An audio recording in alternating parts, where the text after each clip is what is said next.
Woohoo! It's the final season that they had no idea would be the final season of the show. Woohoo! What's that? They had a whole 8th season mapped out and they had the green light for it till the studios basically rescinded their offer, and instead they had to compress an entire season plus a special into one movie to conclude such a massive web of goings on? What could possibly go wrong? But I'm getting ahead of myself. Since 2018, Season 7 would be the last piece of Venture Brothers media the fans would have for 5 whole years. 10 episodes to tide them over until we got something, anything more. And the worst part? Season 7 is really, really good. Like, if it was bad, what happened afterwards wouldn't be nearly as tragic. Alas, here we stand on the event horizon, looking at the swirling beauty as our reality collapses in on itself. And so, for one last time, I must ask, what worked? What failed? And did you know a Japanese company owns 7-Eleven? It's time to talk Season 7. Rhyming 7 with 7-Eleven? Nailed it. Take that, T-Pain! It's the beginning of the 3-parter that totally feels like the proper season finale to the last season, which will feel that much more obvious the deeper we get into it, but I digress. The episode opens with JJ finding the problem machine from all the way back in Careers in Science out in the desert after the destruction of Gargantua 1. He had it moved to the Venture Industries Tower, where it still blinks to this day. And that's where we find ourselves in the start of this little adventure. The tower then becomes haunted with all the electronics starting to bug out for some reason, and the family's being tormented, all while Hank is hanging out with Serena and gets caught by Wide Whale and Rocco, who destroy the hover car he used and gets him fired from Vincenzo's. And so he becomes determined to go in as Enrico Matassa to prove to Wide Whale he's worthy of being a villain and impressing the father of his girlfriend. It's sweet and helps taper the truly chilling technical horror in the main story. Pete and Billy can't crack it, and the hauntings get worse, even having the family call Dr. Orpheus and the Triad to try and fix everything and get to the bottom of it. It's great to see Doc just unbothered by it all, because he was a boy adventurer. He'd been through these kinds of tribulations time and time again. And when they realize the source of everything is the problem light, they decide to investigate. Meanwhile, we cut to Wide Whale ordering Hank to take out a captured Monarch, which we'll get back to in the next episode. As they open the problem machine, they find the disembodied head of Jonas Venture Sr. The old team Venture explained that he was put in the machine after the Sharky's Machine massacre, where someone opened the bay doors on Gargantua 1 during movie night, and they'd meant to bring him back to life as he used roaches and scorpions to survive by draining their life. But Pete White charges in and swings an axe into the machine to sever its connection to the building, and in a panic, Jonas tries to run away, attempting to take the building with him. It's a very tonally intense episode that really sets the stakes as high as possible. It's great. I really love that not only do we get development of Jonas, and we now know that he was taken out in the movie night massacre, but that he had all these backup plans in place. The Hank stuff is a much needed break from the heaviness surrounding what's going on, and is our excuse for getting out of the house and building on his relationship not only with Serena, but also Rocco and Wide Whale. Unlike all this in Gargantua 2, this very much feels like a potential season premiere and season finale at the same time, and it at least picks up from where things were left last season. That being said, it definitely shows the Venture Brothers needs to be binged and just blasted through in one solid go. The seasons start to blend together as it's just one ongoing narrative at this point, and we still have a few more episodes before we can properly breathe again. There's a sort of charm to this, that this technological, unsettling, horrific idea is just throughout this entire episode. Again, J.G. Thirlwell's soundtrack that I have gushed about time and time again really gets your heart racing. It really adds just that extra layer, and I think we need to properly appreciate it, especially now in the final season. It's much more prevalent this season. You can definitely hear the more creative beats, and again, you feel like the soundtrack itself is a realized character. But it's time to flip the coin and see where the other side falls. Now it's time to see what's going on the other side. The episode begins with Gary having a nightmare about all the villains he's had to eliminate just for the Monarch to be able to arch Dr. Venture again. He sees them all haunting his dreams, and it throws him off as he oversleeps and rushes through everything while the Monarch plans to take out the biggest fish on his book, Wide Whale. Breaking into Wide Whale's office, confident Gary will be there to help him take him out, he unsurprisingly gets knocked out and captured by Wide Whale. All while Sheila tries to calm the guild down about Blue Morpho, and Red Death promises he can catch the Blue Morpho for them for the right price, knowing full well who it is. We then see that Wide Whale knew that Blue Morpho was just the Monarch the entire time, and he couldn't care less about it. No, what he wants is revenge for something a little bit more deep-rooted. Remember how Captain Sunshine hated the Monarch for taking out Wonder Boy? Remember back in Season 3 when he vaporized Dr. Dugong in a fit of rage? Dr. Dugong was actually Dr. Doug Ong, Wide Whale's older brother. That's when things start to fall into place. We get Wide Whale's backstory, banter between him, Rocco, and the Monarch, and now effectively Red Death, Sheila, and Gary have to save the Monarch. The new team breaks into an OSI dummy corp and steals something. It's unfortunate seeing how tense things are between Sheila and Gary, and it really just kind of hammers home that she isn't part of the Monarch team anymore. She's the Monarch's wife, absolutely, but it's like the rest of the story has moved on without her. We also find out that Red Death was actually at the Sharky's Machine viewing with a team of young villains ready to make a name for themselves. Anyway, Hank is brought to take out the Monarch, Gary talks him down as the Viceroy, and right as everything is about to fall apart, Sheila and Red Death come to the rescue, showing that Dr. Dugong is actually very much alive thanks to his starfish DNA. There's actually a great bit where Hank questions why he makes up these characters and loses himself in them, something that'll be brought up later, but seeing Dr. Dugong justifiably upset with his younger brother and having never even met his niece just hurts in the right kind of way. You never think that someone like Dr. Dugong would be integral to the moral fabric of the show, and yet here we are. And as the episode ends, another Blue Morpho appears to be heading into the shaking building to face the issue, leaving everyone very understandably confused. The episode very much feels like a send-off for Wide Whale and Rocco. While we'll get more of Serena throughout, those two just don't show up nearly as much and are not as hands-on as they were in the previous season. They were a great introduction to the city, but now that the family has moved in, they just aren't as necessary anymore. Serena still has value to the story, but with all the other villains under him gone, what is Wide Whale really going to do? And that's not to say that he won't still be around, but he's not actively arching Doc anymore. He's not actively going after him. And in the grand scheme, it's the best way to write him out. He's still going to do his thing. He's still going to be around. It's just that they're not really caring about him anymore. He steps down, as we find out later in the season, from the council. We see him embrace just being a good villain. He did his job and he knows when to pick up and go home. And I actually really like that about him. I feel like that is an honorable way to write a character off without them being completely taken out. Now, do I wish we got more Wide Whale? Regrettably, yeah. At the end of the day, if we got a full, proper 8th season, I think having some more Wide Whale would have been kind of nice, just as a final send-off proper, because otherwise, we just get one thing in a later episode, and that's it. And he's just gone. Rocco, I mean, is just kind of whatever. He's there, he does his job, he's fine. I don't know. I was never huge into Rocco. He just never really rang true for me, but I get it. I understand his purpose, and I'm fine with it. I am totally fine with where things were left. The episode opens combining what we saw in the last 2 episodes with the new Blue Morpho walking into the building and revealing that he's none other than Vendetta. After Brock beat him up back in Bot Seek's Bot, fragments of his memory began to trickle back and he knew he had to go home. Of course, home being the Monarch's old home, which means Vendetta, aka Venturion, is actually Blue Morpho, the Monarch's father brought back to life by Venture technology. He then goes to hack into Problem to have a much-needed confrontation with Jonas. It's kind of morbid that he'd bring back his friend with rudimentary technology, but also, like, that's what Jonas did. He fixed his friends with science. Entman was about to die without being shrunk down into the tiny Entman that we got. And after Blue Morpho died, he brought him back as a weird cyborg. It makes sense for Jonas. Jonas, in his own warped way, never wanted to lose his team.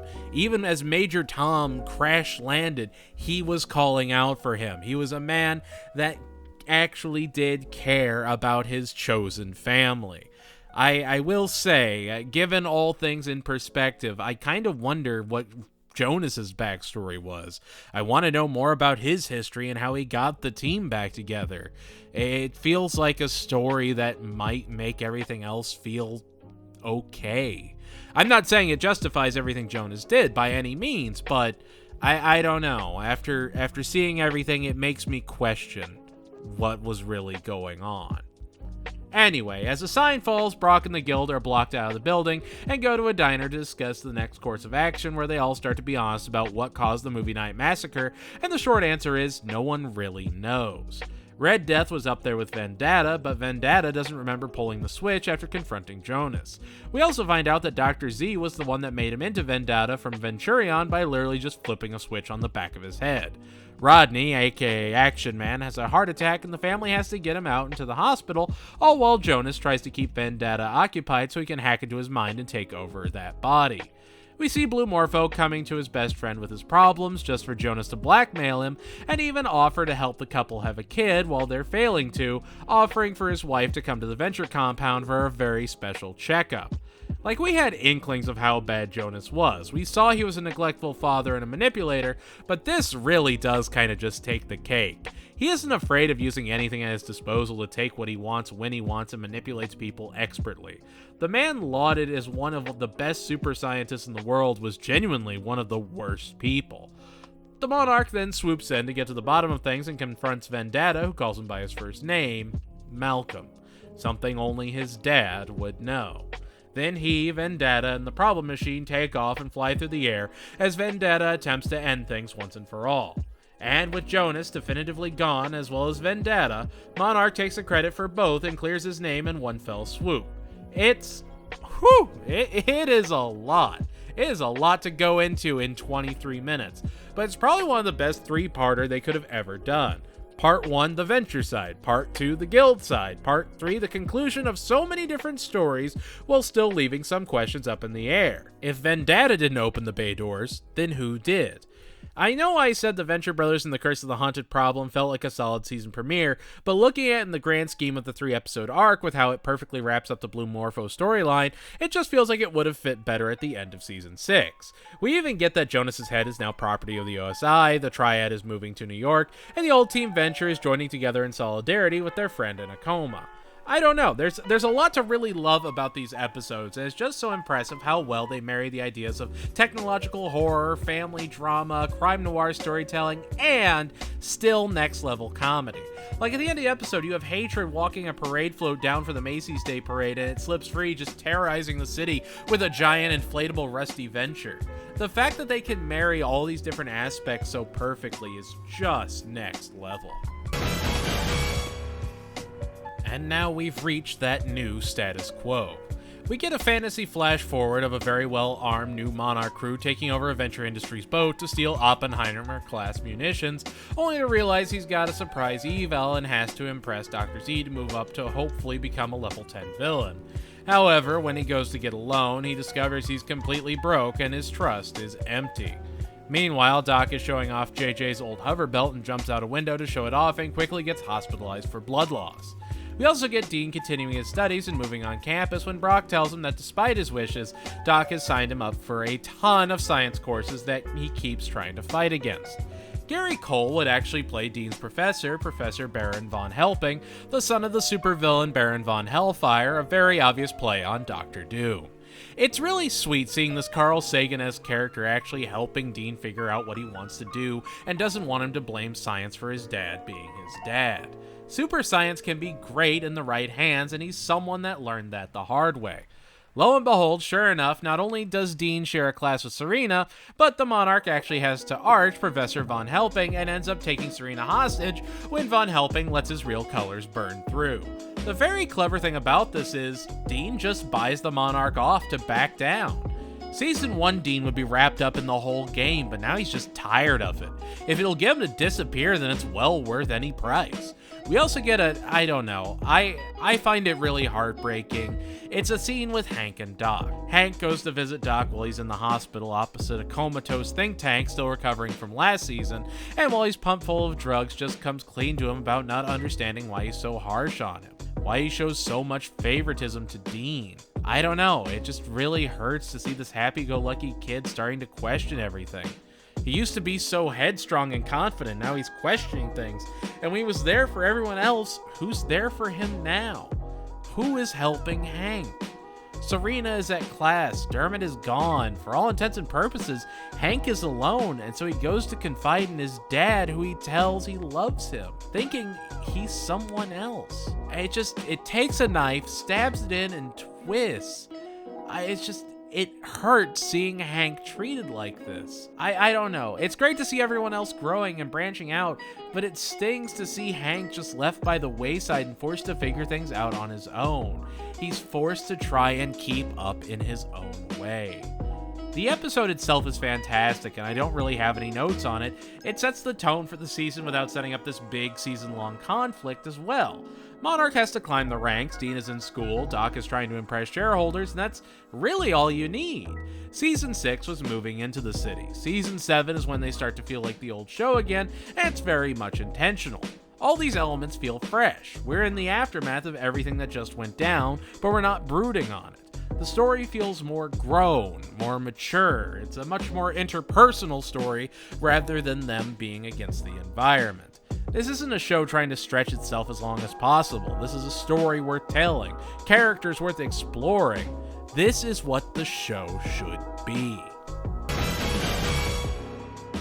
Doc is called upon to lead the Second Treaty of Tolerance Summit to help the Guild and the OSI create a new treaty as a third-party judge. And where are they holding this event? Why, nowhere else but the old Venture compound. The family is going home. Yes, next to the charred remains of the compound, Doc, like his father before him, joins the Guild and OSI in a generational bickering and shouting match for the good of the world. Dean and Hank break off for their own adventures, Dean going to visit Ben when he's instead introduced to Helper 2, voiced by Rice Darby, who you'd recognize from Our Flag Means Death. They explain about how the Helper they know is a prototype and he's effectively a living AI, while the two commiserate, and he gives Dean a new appreciation for his life that he's been given. Meanwhile, Hank runs into Dermot, who is now an OSI soldier thanks to a recommendation by a party that wanted to be left anonymous so long as he never revealed they were related. I don't know, that makes what happens with Hank feel that much more out of place. He's willing to help Dermot out and get him into the OSI, but he can't be bothered to even tell Hank he loves him. I don't know, I get it's his character, but after everything in the season, you really just want to give Hank a hug. I mean, really, like, the more you think about it, you never really get the resolution to what was set up in Every Which Way But Zeus. Sure, he sees a lot of himself in Hank, but then why would he withhold love from him? Why would he treat him like Jonas treated him? It just doesn't make... I wish I understood it other than the self-loathing aspect. I understand that that's who Doc is. I get that that's his flawed character. But I don't know. I feel like this would have been fine 3 seasons ago, but now that we're towards the end, or what is the end now, it just feels like Hank is just slept on. He's ignored. Anyway, Hank and Dermot go to explore the old compound when they run into the star-crossed lovers from Red Means Stop, the OSI agent and the Guild agent. However, as they're getting busy, the OSI agent discovers pee-pee on the Guild agent's belt and demands he leave. We then also find out through Helper 2 that Rusty was in fact cloned, and he thought he was talking to him the entire time and not Dean, which does help Dean become more familiar with his dad. I don't know. On the one hand, it's great that there's this big display of these two old organizations being no more than whining kids to each other when they don't get their way, and the Ventures just have to call them out and get them to actually negotiate. But on the other, like, why does Dean have so much support and Hank just slips more into his imagination to try and cope with things? It's intentionally frustrating. That's the part that hurts the most, is that this is all so well done. It's not because they forgot anything, it's because they want it to linger. They want that pain to be there, and I just hate that it's constantly there. It's nice to see Dermot though, and really does help that they didn't just completely forget about him. And then, as the credits roll, the after credits revealed that the guild has a mole. The PP on the belt stood for Peril Partnership. Another group has slithered their way into their ranks, and Sheila needs to get to the bottom of it. Gary and the Monarch are on their way to the Guild HQ, guided by Watch and Ward, while Sheila has to get the mole to turn on the Peril Partnership, which he's willing to do if they can get him his girlfriend back. All while the Monarch is determined to raise his rank by whatever means possible, including the Little Big Villain program, where a higher ranked villain is tasked with helping a lower ranked villain move up in the guild, and there's only one available. The mighty level 1 threat, collector, purveyor of quality goods, the one, the only, Augustus St. Cloud. And so Monarch and Gary have to teach Augustus how to be a better arch for Pete and Billy, and when Doc finds out that Monarch is training Augustus and sent a formal challenge, he decides to take Pete and Billy under his wing, and he and the Monarch basically have a proxy war. Get it? That's what the title's about. It's kinda neat that Hank and Dean aren't around and they just let the adults take center stage. Sure, there's the stuff with the guild mole, but overall that storyline just doesn't feel like it goes anywhere worth talking about. They try and rig the arching so that the OSI agent has to show up so they can bump into each other again, but I don't know, it doesn't feel like it's worth it. It just kind of detracts from showing off how skilled the Monarch actually is about arching. He's been doing this for well over a decade. He can definitely teach Augustus a thing or two. And Augustus St. Cloud is just laughably pathetic. Like beforehand, when he was properly introduced in Season 5, there was still that air of mystery to him. Maybe he really was a convincing threat. Then in Season 6, sure, he wasn't a horrific threat by any means, but he had a Truckosaurus. He could still do something.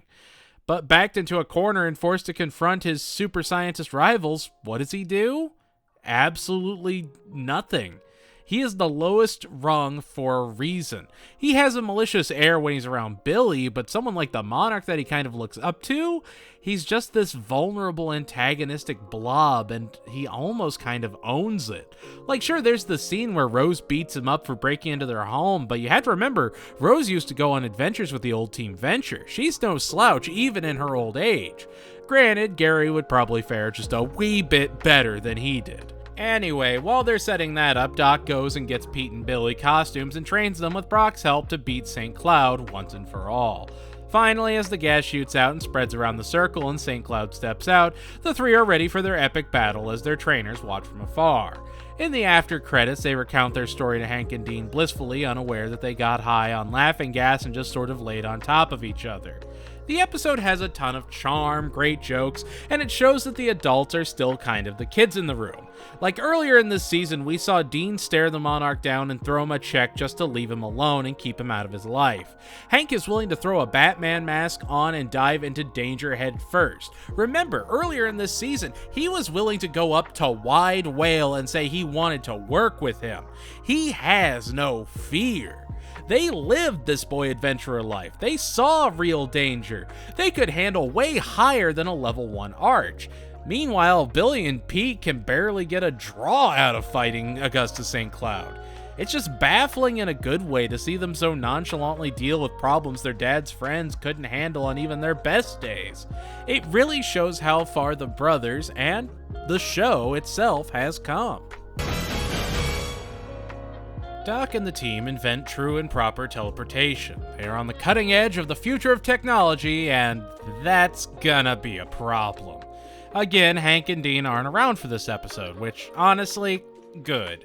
They should have their own lives, and it's not like having them around makes the episode worse or anything, just that it makes sense they shouldn't be dragged along on every little adventure their dad has. The Monarch, in an opportunity to move his villain ranking even higher, agrees to join up on a heist led by the illustrious Copycat to try and steal the aforementioned teleportation technology.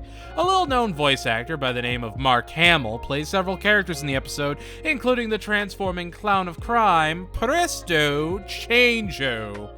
I mean, when you have one of the best in the business in the building, you get him to play a few characters because, man, just hearing his voice makes this feel elevated. It makes you feel like you're watching something special, and the episode truly does not disappoint. Brock tells Doc he needs to hand the teleportation technology to the OSI, and he's taken to meet the round table of shadowy elites to convince him to give up his tech. It's intriguing when this Illuminati-esque group shows up, and you can see characters like General Manhauser, Roy Brisby, which you could argue makes sense, but then you also have the doctor from the University of Tijuana that looks like Dr. Tenma of all people. Who knew he was part of such an illustrious shadow organization? And so the Shadow Group offers Doc a chance to see what they're about and offer him an invitation to join their ranks. I gotta say, I do love how headstrong Doc is here. He could have just shrugged everything off and handed the teleportation device over, but he genuinely stood behind it and didn't want to give it up. It was a rare moment that made you at least respect Doc as he goes around the eyes wide shut masked affair, even bumping into a masked Sheila conveniently. Meanwhile, it's heist time, and while they tried to keep Brock and the crew distracted, he eventually catches on and they're trying to steal the teleporters. Copycat, however, has a card up his sleeve, daddy-o. The Monarch and the crew are nothing more than a decoy for the B-team comprised entirely of copycats. When Gary tells Monarch, they try and bail and end up failing upwards as the Monarch just so conveniently ends up with the teleporters and makes his escape back to the Guild. Meanwhile, Doc agrees to join the shadowy group in exchange for his teleportation technology, only for it to be revealed that he was basically drugged by the OSI and given a virtual reality where he just gets lost in the sauce. It's a lot, but it makes sense that a group like the OSI wouldn't leave something like that up to choice. It feels like Brock's role has changed this season. There's a lot more weight to protecting Doc than there was before. Before he could work on Adrian and just chill around the compound, but now Doc is an actually reputable super scientist, and there's proper ramifications for that. He has to keep a proper eye on everything he does, and you start to realize he's very much working for the OSI first and Doc second. He still loves the boys and wants to do what's right for the family, but he's still an OSI agent, and this really puts that in perspective. While the end may feel like a cop-out, it makes sense, especially this late into the season. How could you introduce another group this late into the game and have it work without any prior mentions? With the Peril Partnership, you at least knew about them as far back as Season 2, and they've been brought up a few times since then. Again, they're small touches, but they're important all the same. How do you keep bringing in elements and making them work? And having just a few new villains with other villains that we've seen previously sprinkled in makes them more digestible, and so the episode really does shine as one of the best of the season. The Guild meets up at Vincenzo's where they run into Wide Range, a Peril Partnership spokesman. Turns out Wide Whale had been paying off the group so they'd pretend to be afraid of the Guild and stay out of their business. And so Sheila calls a council meeting and they go through the charter agreeing to formally rebuild the council. However, in order to properly do that, they have to give up arching, and so each member is given an opportunity to do one last big arch curated personally for them and hang it up forever. Phantom Limb takes Hunter Gathers, Red Death takes the aforementioned Wide Range, Red Mantle and Dragoon sit at home and watch Downton Abbey, Dr. Z takes Action Johnny, and Sheila takes Novia, a cat burglar and Black Widow that Doc is spending the entire B story trying to romance. Wide Whale eventually rescinds his spot on the council since he's not done being a villain, and honestly, that makes a lot of sense for his character, and it's also a good way to just walk away from him. Like, that's the whole episode. It's creative, it's a bunch of touching in a way vignettes that give the council more depth than we got with the old one. I mean, just remember, the old one was fully revealed and then taken out not 2 episodes later. Here is the new council ready to step up and represent something higher, something more important. I mean, the Red Death scene where he takes out Wide Range is just terrific, chilling in the best kind of way. We get very rare development for Sheila and even get some humanization of Radical Left, a character we know next to nothing about. There's a lot to really like, and then there's the Doc story. I don't know, it just feels like they need to do something. You can absolutely have just had the episode focused around the council and given them more time to shine, rather than having Doc trying to romance a Black Widow because she will treat him like a god before he gets done in. It's just almost sad in a way, just like in Every Which Way But Zeus, where he feels neglected because the villains don't kidnap him. It's just, he even admits how pathetic he is for wanting it, but he doesn't turn it away. He's just like, I am so desperate, I will take anything at this point. It's just like, this is it? This is the person that is the patriarch of his family now? It's just, it feels uncomfortable at that point. It feels like you just want to give him a hug and just doesn't feel all that important compared to the final archings of the council. The episode is still funny and still has a charm to it. It's Venture Brothers. I mean, come on. It just doesn't do much else than to be a wacky story that just sort of simmers away comparatively. It just feels like filler. Again, not that there's anything wrong with that, but it's surprising, all things considered. It just feels like they knew they had more time that they obviously didn't have to flesh out the story. They allowed themselves time to breathe, which in retrospect just worked against them. I wish I didn't have to question if they could have sped up the story with this episode instead of what happened. Because I know if the show got the 8 seasons and a special that it deserved, this episode wouldn't feel unnecessary. It's not bad, it's the context around it that sours it for me. There's a blizzard over NYC, and Doc is determined to have Billy test the temperature-regulating suppository. However, they hear a phone beeping, and after a brief panic, they go to answer the phone, and it's the OSI telling Doc to go and stop a weather machine responsible for the blizzard outside. Meanwhile, Sheila has Monarch and Gary go to take out the villain that stole the weather machine and started using it. The Creep is a leader of the Peril Partnership and a collector of weapons, including not only the Butter Glider, but Grover Cleveland's time machine, all the way back from Are You There, God? It's Me, Dean. He challenges them to a game of dive bomb where they throw lawn darts into the air and have to jump out of the way just in time. If they succeed, they get inducted into the Peril Partnership. It's unsettling, but it's a solid story, and I really like how they've built up the Peril Partnership so much this season. Doc and Billy go up and use the suppository to save the day by using it to take out the weather machine functionality, and Monarch and Gary, with the help of a Doc and Billy from Grover Cleveland's time machine, take out the Creep. And that's the whole episode. Yep, nothing else happens. That's it. Just your normal, everyday, run-of-the-mill Venture Brothers episode. Isn't this fun? No other stories or loose ends, just good old-fashioned rusty shenanigans and good, dependable characters. That's good soup. Oh, this one hurts to talk about. There's another story, obviously. Hank hasn't heard from Serena, and he gets worried with all the snow coming down. Granted, he can be smothering, but it makes sense he'd be worried about her with a giant blizzard going on outside. So he bundles up and goes to check on her. Playing some snow football, he throws the ball, dives into it, and hits his head against a street lamp, concussing himself. Look, the episode isn't bad at all. It's actually one of the best episodes so far, and really shows how talented Doc Hammer and Jackson Public are. While Hank is concussed, passed out in the snow, he's saved by Scare Bear, the bear with the knife from Bright Lightstein City. We don't know anything about them. They just start carrying Hank around for some reason through the snowy wastes. Eventually, they get to the campus with Hank still out of it. They get to the dorms, and for some reason, they're in front of Dean's room instead of Serena's.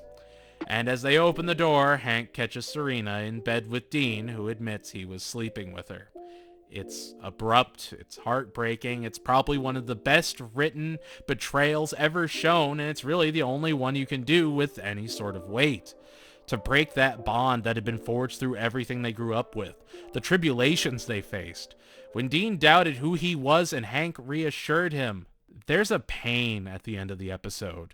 Even with the OSI agent and the guild operative reuniting just for the OSI agent to be an emotional husk. It's like they suddenly stabbed you and refused to take out the knife. At first it's cold and you just shrug it off, but the more they let the episode linger, the more it starts to hurt. That's masterful storytelling at its finest. That is next level. Few shows have earned an episode like The Forecast Manufacturer, and fewer handled it with such masterful precision it still stings half a decade after it aired. And like, it may seem weird, but that's where things are left with just one more episode to go. Hank in a coma, the brothers more split than ever, and Doc a hero of the day. Guild agents are sent to pick up Doc to take him to Meteor Major for a ceremony. After capturing him, Brock starts hunting the soldiers that use the teleporter. Meanwhile, Hank is in a coma and saved by Action Man as they celebrate old sci-fi movies and compare Barbarella to Star Wars. They also run into Phineas Phage along the way, another casualty of the teleporters. The Guild is throwing a ceremonial test for the Monarch by reciting the history of the Guild and tempting him with the different trials and tribulations to see if he passes and earns his mark as a level 10 villain. Dean and Hatred are at the hospital, and to Dean's credit, he stays with Hank while he's in a coma and apologizes for every horrible thing he's ever done to him. Dean tries to own up to everything and is actually repenting for what he did. He made a mistake, and he wants his brother to be okay. It shows that he's trying, but their relationship may never be the same again. Action Man also tells Hank that his mom is an actress by the name of Bobby St. Simone in the dream world, and he just for some reason can't believe it.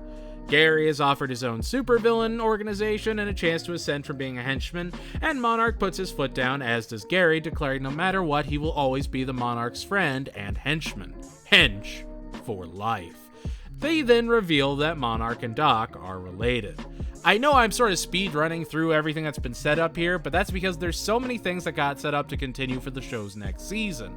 Even in the after credits, you have Hank putting on his Batman mask and slipping away into a crowd and disappearing to find himself.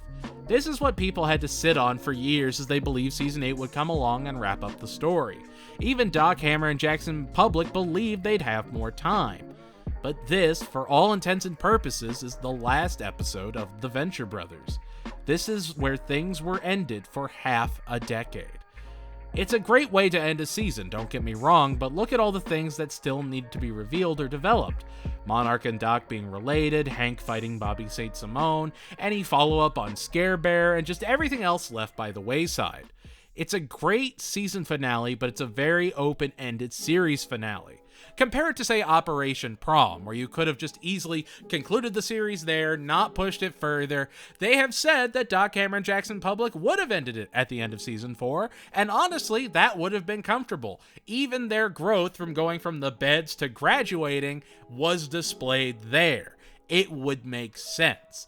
But to end it here, to end it on this episode, just feels off. There's so many Hank storylines just left unfinished, and there's just one more piece of media to look at after the end of this journey. The movie.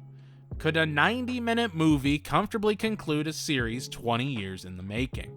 Could it wrap from this point a wide overarching world in a satisfying way? It is no secret Doc Hammer and Jackson Public had developed an 8th season and a special. They had planned on that for the conclusion of the show. To have all that writing be forced to be stripped down to just 90 minutes is a challenge and a half on its own. The Saphrax Protocol is a fantastic conclusion to what felt like a more comfortable season of Venture Brothers.